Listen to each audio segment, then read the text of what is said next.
안녕하십니까. 집에 가신 성도님들도 계시고 집에 안 가신 성도님들도 계시고 어쨌든 이 자리에 앉아 계신 우리 성도님들은 복이 많으십니다. 왜냐하면 우리가 1장, 2장, 3장, 4장을 살펴보면 책의 구성이 참 재밌게 돼 있어요. 한 커플 한 커플씩이 벗겨지거든요. 그래서 오늘 다 벗겨져요. 오늘 다 벗겨져요. 그래서 참 재밌습니다. 그래서 오늘 이 자리에 있는 것이 참 복이 있다고 말씀을 드릴 수 있고, 혹시 이 자리에 안 계시더라도 꼭 우리 성도님들이 찾아서 이 부분을 읽으실 뿐만 아니라 좀 들으셨으면 좋겠습니다. 그래서 1장 한번 다시 봐볼게요. 1장의 제목이 집사에 대한 바울의 권면들. 왜 그러냐면 도대체 우리 한국 모임이나 이제 전 세계적으로 집사에 대해서 굉장히 이제 좀 하대하는 경향이나 성경에 나와 있는 이 집사의 합당한 자격으로 세우지 않거나 때로는 집사가 집사 일을 하지 못하고 있는 이런 부분들을 쭉 서론에서 맨 처음에 얘기하고 있잖아요. 머릿말에서. 그러면서 1장에 그래서 이렇게 얘기하고 있는 거예요. 집사에 대해서 그러면 과연 바울 서신서에서 뭐라고 말하고 있는가? 간략하게 이제 총론처럼 개관처럼 얘기하고 2장에서 보면 그래 그러면 그 조력하는 사람들인데 교회 감독들 장로들은 그러면 무슨 일을 하는 것인가? 이렇게 먼저 장로들의 역할들을 2장에 기록하고 3장에서 그러면 집사들은 이 장로들이 하는 일들을 조력하는 그런 분들이다. 근거가 어디 있는가 살펴봅시다. 그래서 언어학적으로 문맥적으로 살펴보니까 그게 맞더라. 이거예요. 마지막 4장 오늘. 그러면 이 조력자들이기 때문에 이 하나님의 교회를 돌아보는 장로들을 조력하는 것이 과연 무엇일까? 이 부분에 대해서 조금 자세하게 나와 있습니다. 첫 페이지, 이제 4장 첫 페이지를 보겠습니다. 하나님의 교회를 돌보는 장로들을 조력하기. 이제 조력한다는 말이 무슨 말인지 좀 아시겠죠? 장로들이 하는 일들을 도와주는 거. 장로들이 해야 될 역할들이 참 많은데 그 중에 일부분을 집사들이 한다는 얘기죠. 굉장히 중요한 역할을 하고 있습니다. 그러면서 72, 73페이지, 74페이지까지 어떤 내용이 나와 있냐면 지난 시간에 이제 잠깐 언급했던 부분이에요. 사도행전 6장의 7 집사들과 디모데전서 3장의 조력자들이 조금 이렇게 뉘앙스가 이 책에서 형제님은 조금 집사의 기원을 좀 이렇게 다르게 보고 있는 듯한 이런 분위기가 좀 풍겨요. 그런데 지난 시간에 제가 말씀드린 것처럼 사도행전 6장은 집사들의 기원이 분명하게 맞습니다. 그 부분 헷갈리지 않으시면 좋겠고요. 이런 것들을 분별할 때 어떻게 분별하면 가장 좋냐면요. 먼저 복음서에서 어떻게 주님께서 말씀하신 바가 있다면 어떻게 말씀하시는가. 그 다음에 사도들은 주님의 제자들이잖아요. 사도들이 어떻게 행했는가. 세 번째, 사도 바울이 서신서에서 어떻게 기록했는가. 이 세 가지를 잘 살펴보면 세 가지가 다 안 돼 있더라도 두 가지 사도들과 바울 서신서에서 어떻게 기록했는가가 이렇게 딱 하나로 귀결이 되거든요. 사도들은 이렇게 했는데 서신서가 이렇게 했다. 이런 분별은 말이 안 되겠죠. 그렇게 보시면 됩니다. 그래서 사도행전 6장에서 사도들이 실제로 예루살렘 교회가 폭발하게 성장하고 헬라파 유대인과 헬라파 과부들과 히브리파 과부들 사이에 이제 공개 문제가 발생해 가지고 결국에는 사도들과 장로들이 다 이렇게 돌보지 못하는 거예요. 그래서 우리가 주된 업무, 원래 목양도 하고요. 장로들이 목양도 하고 성도들 돌아보는 사역도 해야 되고요. 그리고 말씀하는 일과 기도하는 일도 다 해야 되겠죠. 다 했었어요. 왜? 많지 않기 때문에. 그런데 이렇게 폭발적으로 늘어나다 보니까 아이고 내가 원래 주 임무인 기도하는 일과 말씀하는 일을 제쳐두고 다른 일을 하는 것이 말이 맞겠느냐? 이 말은 무슨 말이냐면 이걸 아예 못한다는 게 아니라 이 일도 하고 이 일도 하고 있었지만 주된 일이 이 일을 내가 좀 소홀히 하게 된다는 거예요. 그래서 우리가 7 집사들을 뽑고 우리가 기도하는 일과 말씀하는 일에 전념해야 되겠다. 그래서 사도행전 6장의 앞에 1절부터 7절까지 말씀은 결국에는 집사에 대한 말씀에 초점이 맞춰져 있는 게 아니라 결국에는 장로에 대해 초점이 맞춰져 있는 거예요. 그래서 그렇게 봤을 때는 장로들이 원래 하고 있던 일을 집사들에게 맡긴 거잖아요. 그렇죠?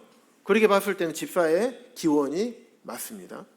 그래서 디모데전서 3장에는 좀 더 명확하게 확정짓고 그리고 확장시켜서 빌립보서 1장 1절과 디모데전서 3장 8절에서 12절까지를 확장시켜서 말씀하고 있는 것으로 이 책을 그렇게 보시면 편합니다. 이 부분에 대해서는 충분히 여러 형제님들, 훌륭하신 형제님들이 쓰신 주석들이나 이런 근거 자료들을 다 확인하고 말씀을 드리는 겁니다.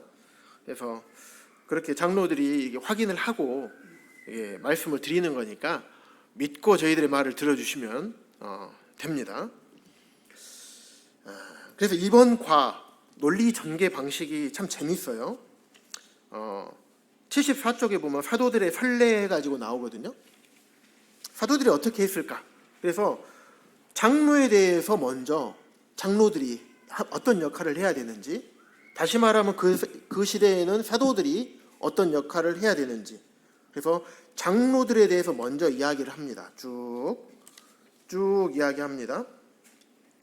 78페이지까지 74부터 78페이지까지 장로들에 대해서 쭉 이야기하고요.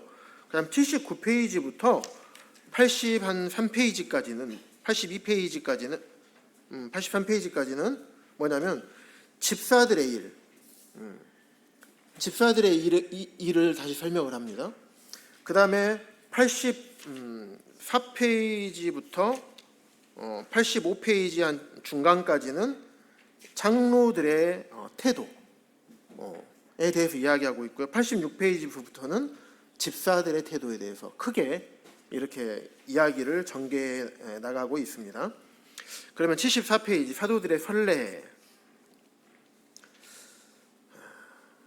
아까 앞서 설명했던 것처럼 사도행전 6장 4절에 보면 장로들이, 그때 사도들이 보면 76페이지 한번 넘겨보실까요? 그러면 말씀이 나와 있습니다. 사도행전 6장 2절과 4절 나와 있죠. 12사도가 모든 제자들을 불렀어요. 그래서 우리가 하나님의 말씀을 제쳐두고 접대를 일삼는 것이 마땅하지 아니하니, 아까 말씀드렸죠.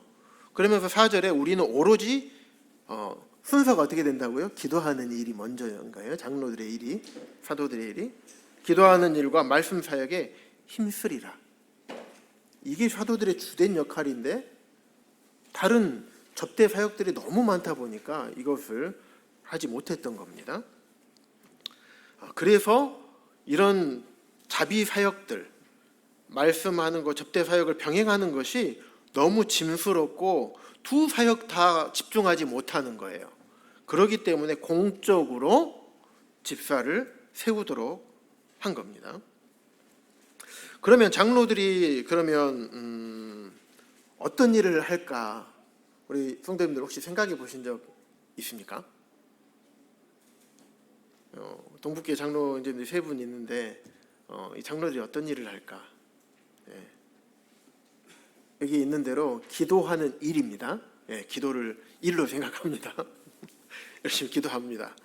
성도님들의 기도 제목을 받아서, 또 제가 기원 형제님들의 기도 제목 이쪽하고 교회 기도 제목 밖에 모르는데 저희 충실한 동역자인 저희 아내가 자매님들 방에 올라오는 기도 제목을 막 저한테 막 보내줘요.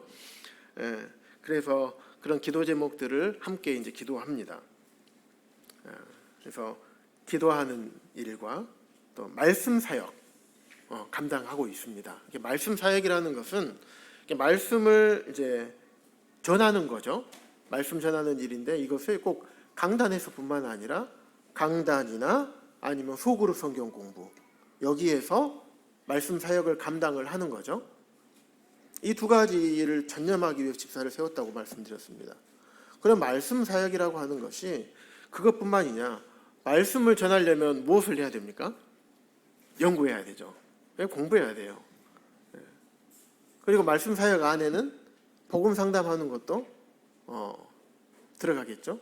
구도자들에게 복음을 전해야 됩니다. 그리고 또 목양이 있습니다. 목양은 굉장히 좀 범위가 넓죠. 그래서 꼴을 먹일 수 있는 신선한 장소, 목자로 비유했잖아요. 양들이 신선한 꼴을 먹일 수 있도록 계속 어디가 신선한 꼴이 있는지 찾아봐 가지고 그 길로 인도를 하는 겁니다.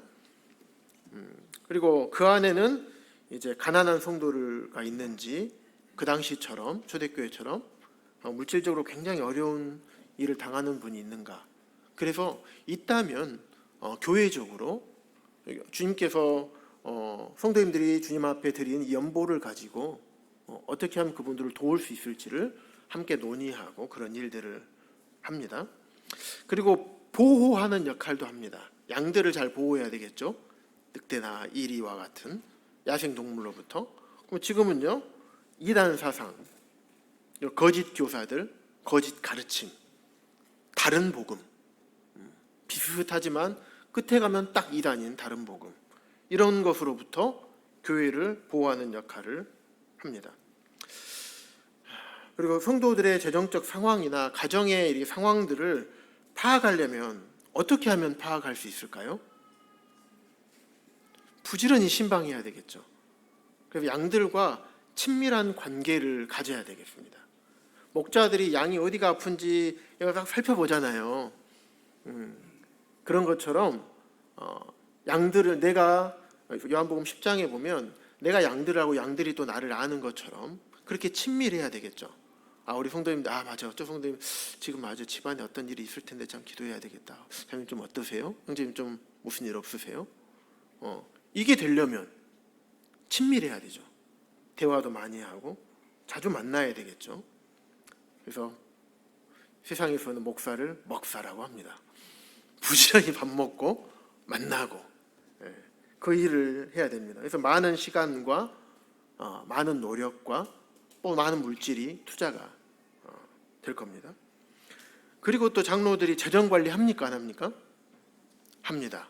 작은 부분은 그렇지 않지만 어느 정도 큰 재정에 대해서는 금액 이상은 교회적으로 들어갈 필요가 있을 때는 장로들이 재정 관리를 합니다.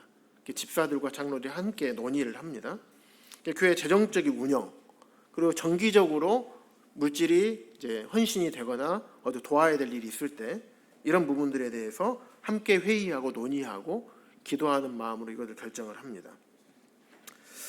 그리고 신방 사역을 할 때 그냥 하는 게 아니라 딱 이렇게 보면서 우리 성도님 왜 평소하고 다르게 좀 집회를 좀 늦기도 하고 어쩔 때는 못 나오기도, 잘 나오신 분들이 못 나오시네? 그럼 이것이 어떻게, 왜 무슨 일이 있을까? 성도들을 살피며 영적인 상태나 살피면서 신방도 하고 그렇게 합니다. 또 아프신 분들, 병원 입원해 있거나 그런 일들이 생기면 병문안도 합니다. 또 노부치님들이나 부치님들 안 좋으셔서 교회 못 나오시면 또 왜 못 나오셨는지 가서 또 위로해드리고 또 기도하고 이런 일들을 합니다. 그뿐 아니라 또 대외적인 사역도 합니다. 교회를 대표해서 어떤 호남 장로회를 간다거나 각종 캠프에서 지역교회 장로들의 도움이 필요하면 거기 가서 복음이나 상담하는 역할을 감당을 하고 있습니다. 또 대외적으로 복음 전하는 사역, 이런 부분도 감당을 하고 있습니다. 그냥 교회를 대표하는 역할을 해야 되기 때문에 그렇습니다. 그리고 때로는 저희가 찾아가지 않더라도 성도님들이 오셔서 상담을 요청할 때가 종종 있습니다. 그럼 그 상담 사역도 감당을 해야 되고, 또 성도님들과 성도님 사이에 어떤 다툼이나 어떤 오해로 인해서나 아니면 어떤 다른 일들로 인해서 다툼이 일어났을 때 그 중재하는 이런 사역들도 합니다. 때로는 말씀에 대한 분별이 충돌이 나거나 이러면 거기에 대해서도 돕는 일을 합니다. 교회 비전을 세우고 실제로 그 일들을 추진해 나갈 수 있도록 계획을 짜고 체계를 만드는 이런 역할들을 합니다. 그 성도님들의 다양한 은사들을 잘 살펴서 은사에 맞는 사역 부분에서 사역하고 일할 수 있도록 격려하고 그 기회를 제공을 합니다. 때로는 이렇게만 하는 게 아니라 육체적으로 저희가 섬기기도 합니다. 뭐 차량 운행이라 또 몸으로 섬기거나, 우리 성도님들 이제 잘 모르시겠지만 주일날이나 다 끝나고 나면 월요일날 교회 와보면 교회가 참 깨끗하죠. 손봐야 될 때가 많습니다.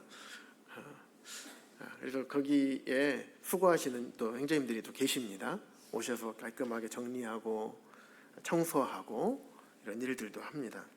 그 각종 우편물 오면 문서도 또 잘 정리하기도 합니다. 그리고 다음 세대 양육하는 부분과 또 리더십을 양성하는 이런 부분도 합니다. 또 여러 가지 공적인 행정 업무에 대한 기본 틀, 이런 부분들을 기본적으로 제공하기도 하고, 예를 들면 천거서나 뭐 결혼식이나 장례식 뭐 이런 거, 또 징계 관련된 문서나 또 교회 홈페이지 작성할 때 우리 교회를 어떻게 소개하고 어떤 부분을 어떻게 할지, 이런 부분들도 합니다. 그러면서 가정을 잘 돌보는 일도 합니다. 그러면 직장을 다니면서 또 장로 일을 하는 형제님들은 더더욱 힘들고 바쁘시겠죠. 그러다 보니까 이러한 장로들이 많은 일들을 해야 돼요. 그런데 너무 많다 보면 이걸 장로들이 다 감당을 하지 못해요.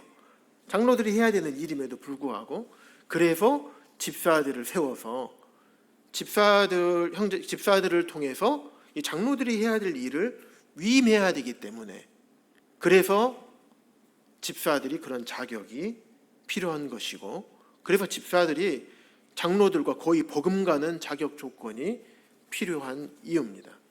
그래서 성경에서 하나님께서 두 지도력이라는 표현을 합니다. 장로와 집사. 그만큼 굉장히 중요한 직분이 집사라는 직분입니다. 생각해 보십시오. 이런 일들을 만약에 자비 사역만 하는 것이 집사의 일이라고 한다면, 이 많은 일들을 제가 방금 장로에 하는 일을 다 말씀 못 드렸을 텐데, 이 많은 것 중에서 자비 사역이 어느 일부분이잖아요. 그래서 자비 사역만 하는 것이 아니라는 것이죠. 디모데 3장에 있는 쭉 자격들을 살펴보면 장로들이 하는 모든 일들 중에서 그 부분들의 자비 사역뿐만 아니라 다른 많은 사역들을 함께 하는 분들이라는 것입니다.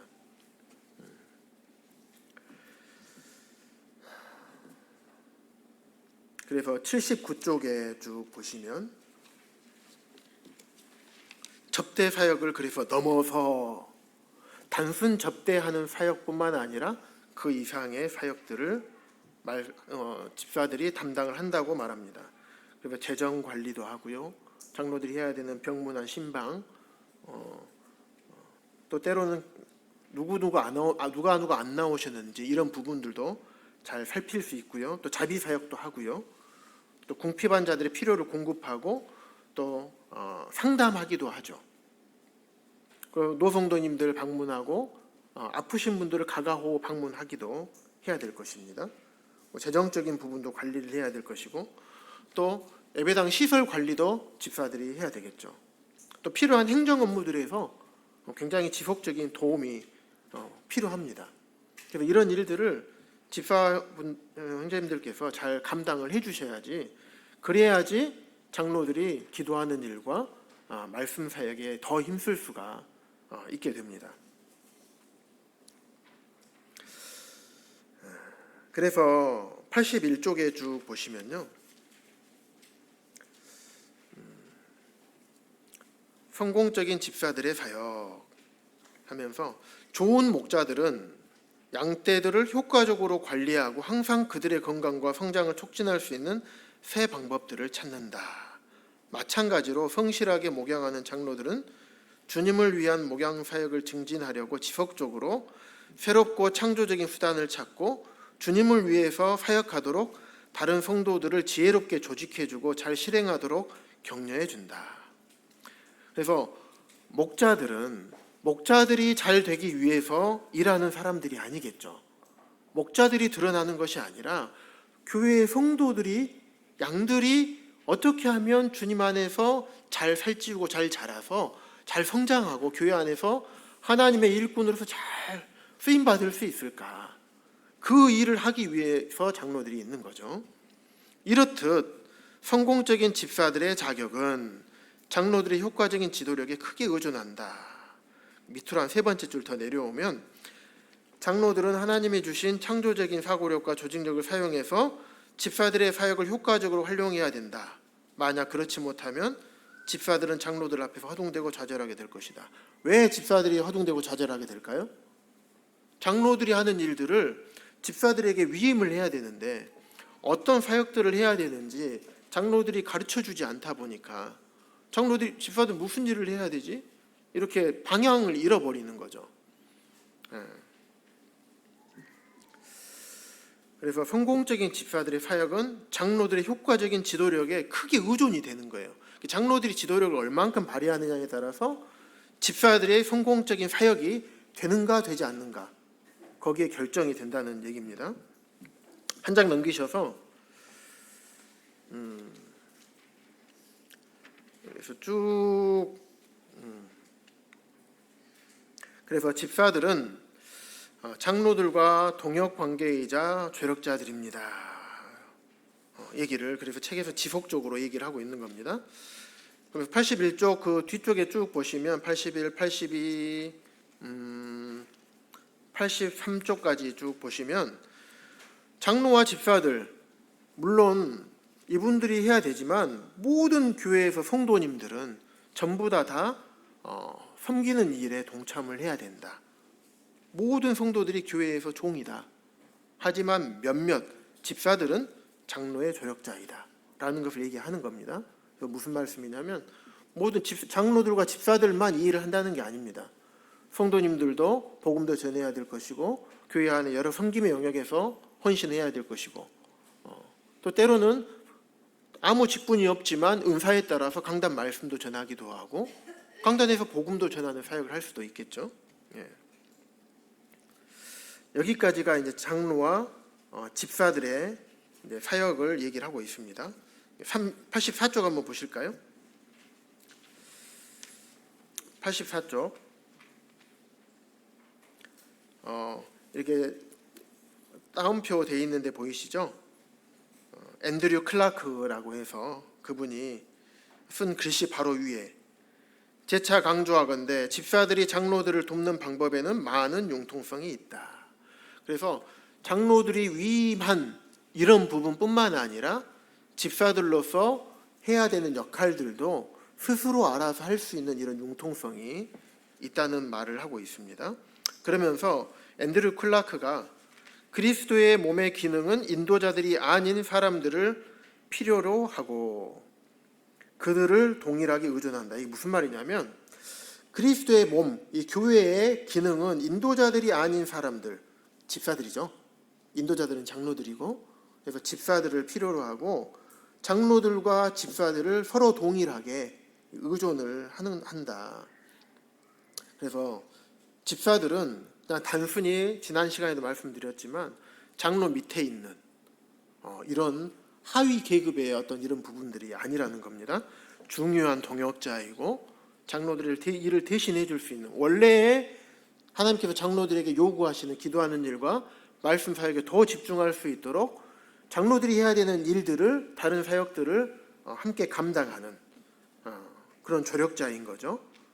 그래서 이분들을 장로들이 실제로 그분들 집사들을 인정해 줘야 되고 교회가 성도들이 그 집사들을 인정을 해줘야 되는 것입니다. 교회가 인정해 줘야 됩니다. 그리고 집사들도 우리가 같은 두 지도력이니까 하면서 장로들을 견제하거나 그런 세력이 아니라 장로들의 감독과 지도력 하에서 그런 일들을 감당하는 서로 간에 그런 태도가 필요하다는 것을 쭉 말씀을 하고 있습니다. 그래서 그것이 잘 안 됐을 때 장로들과 집사들 간에 84쪽 이후에 보면 갈등이 생깁니다. 그래서 85쪽에 보면 장로들이 어떤 태도를 가져야 되는가. 장로들은 목양할 때 겸손과 근면의 옷을 입은 겁니다. 예를 들면 때로는 집사들 중에서 말씀을 잘 전하는 은사가 있어서 강단에서 말씀을 잘 전할 수 있겠죠. 초대교회에서 누가 그랬습니까? 스데반은 회당에서 막 말씀을 사람들에게 담대하게 전했던 그런 훌륭한 교사의 은사가 있었습니다. 하지만 그는 집사였습니다. 집사도 말씀을 전할 수 있습니다. 하나님께 주신 은사에 따라서. 그래서 이 책에도 보면 장로들이 집사들의 은사와 어떤 그 재능들을 살펴보고 거기에 맞는 역할들을 집사들에게 맡기게 할 수 있는 겁니다. 빌립은 어땠습니까? 빌립은 훌륭한 전도자였죠. 집사였지만 전도자였습니다. 그런 은사가 있으면 집사지만 비록 집사지만 그렇게 할 수가 있게 되겠죠. 그래서 장로들은 나보다 복음 더 잘 전하고 나보다 말씀 잘 전해요. 집사가. 그런다 그래서 막 눌러버리고 안 세우고 그러면 안 되겠죠. 장로는 목양할 때 어떻게 해야 되는가? 겸손과 근면의 옷을 입어야 된다. 그래서 상명하복, 일중심, 성과중심, 이거는 세상이죠. 교회는요, 사람 중심, 주님 말씀이 중심돼야 되고 항상 살리는 그 중심으로 장로들은 일을 해야 됩니다. 겸손하고 주님과 성도들을 섬기는 종의 태도로서 해야 되고 온유하고 또 우리 자신을 희생하는 그런 주님의 지도력의 모습을 장로들이 본받아야 됩니다. 그래서 85쪽의 한 가운데 보시면 베드로전서 5장 3절을 현대인의 성경으로 풀어서 쓴 말씀이 있습니다. 맡겨진 양떼를 지배하려 들지 말고 그들의 모범이 되십시오. 디모데전서에도 그렇게 나와 있죠. 믿는 자들의 본이 되어.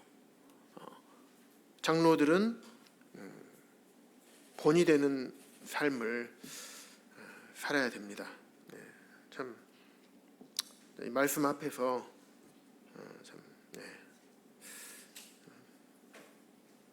많이 부족하다는 생각을 많이 합니다.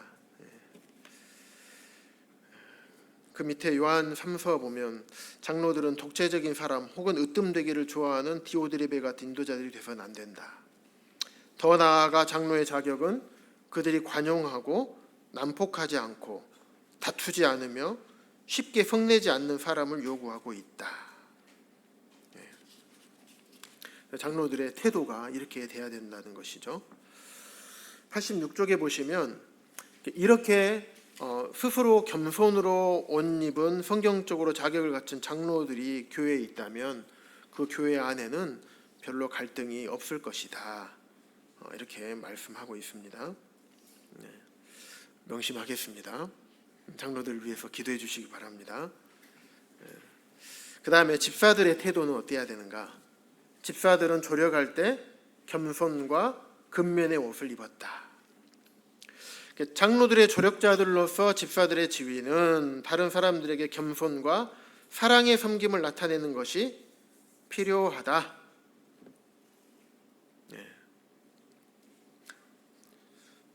집사라고 그래서 장로들의 일을 하는 두 가지 지도력이라 그래서 목에 힘주고 그러는 것이 아니라 장로들처럼 주님의 본을 보인 것처럼 겸손과 사랑의 섬김을 나타내는 게 필요하다라고 말씀을 하고 있습니다. 그리고 장로들과 이렇게 견제하는 그런 부분을 하는 것이 아니고 성도들 앞에서 어떤 부분이 교만해져 가지고 스스로를 높게 평가하는 유혹에 넘어갈 수 있다라고 책에 기록하고 있습니다. 그래서 87쪽에 딱 보시면 87쪽 기억해야 하는 핵심 사항 그 바로 위에 단락, 목양을 하는 장로들의 조력자들로서 집사들은 장로들의 자격들과 유사한 성품들을 가질 것이 요구된다. 제가 초신자 성경 공부를 진행을 하고 있죠. 그런데 진행할 때마다 또 그 이전에도 집사에 대한 말씀도 제가 전했었는데, 할 때마다 제가 단지 사도행전 6장에 나와 있는 자비 사역이 집사들의 역할의 전부였다면 굳이 디모데전서 3장 8절부터 12절까지에 있는 거의 장로들과 거의 흡사한 인격적인 자격 조건들, 또 영적으로 성숙한 자격 조건들이 필요할까? 좀 충성스럽고 좀 부지런하고 또 신앙의 양심, 깨끗한 양심을 가지고 재정 관리하고 좀 충성스럽게 신방하고 그냥 살펴보고 뭐가 부족한 거 없는가, 이 정도만 하게 된다면 굳이 장로에 버금가는 이런 자격 조건이 필요할까?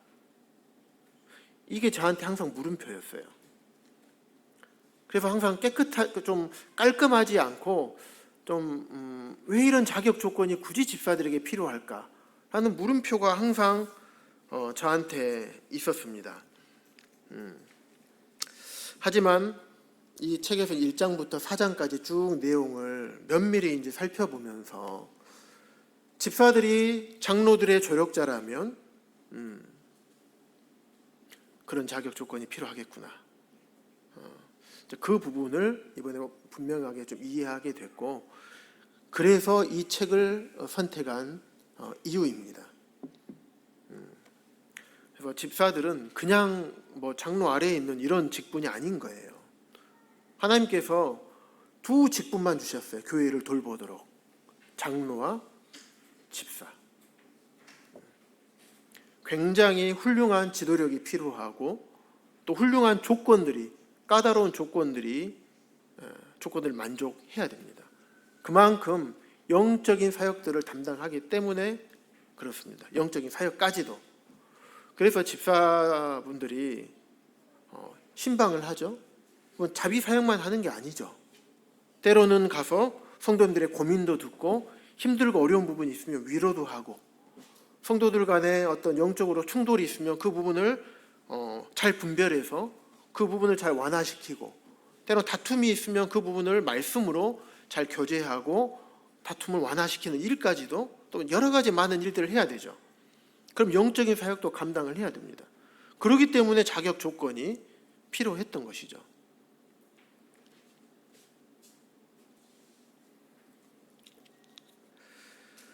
하지만 이제 집사분들도 그런 자기 일을 하다가도 그런 일을 할 수 있지만 때로는 잘 집사 형제님이 교제해 줘가지고 그 부분이 잘 해결이 되면 좋겠죠. 근데 만약 해결이 되지 않았을 때 어떻게 해야 될까요? 그럴 때는 장로들에게 와서 이런 부분이 있었는데 함께 기도해주고 도와주세요. 그래서 그런 부분을 요청했을 때 또 장로들이 그 부분에 가서 도울 수 있겠죠. 뭐 이런 많은 사례들을 다 얘기하자면 시간이 너무 많이 걸리니까. 그래서 집사들이 하는 역할이 얼마나 소중하고 중요한지 이 부분을 우리 성도님들이 잘 알고 계셨으면 좋겠고, 동북교회에도 이렇게 이런 장로들의 조력자인 장로들의 일을 위임해서 하는 이 집사들의 직분을 사모하는 많은 형제님들이 일어나셨으면 좋겠습니다. 그러면 여기까지 요약하는 시간을 마치고요. 우리 형제님들 쉐어링하는 시간 갖겠습니다. 마이크 준비해 주시기 바랍니다. 이거 드리면 되나요?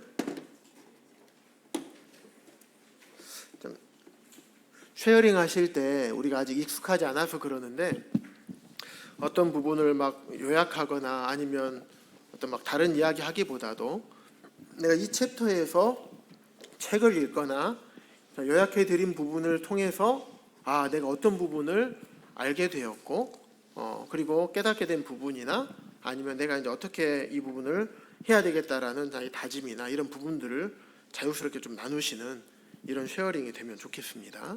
네. 앞에 앉으시면 항상 부담이 되시죠? 저 맨 뒤에서부터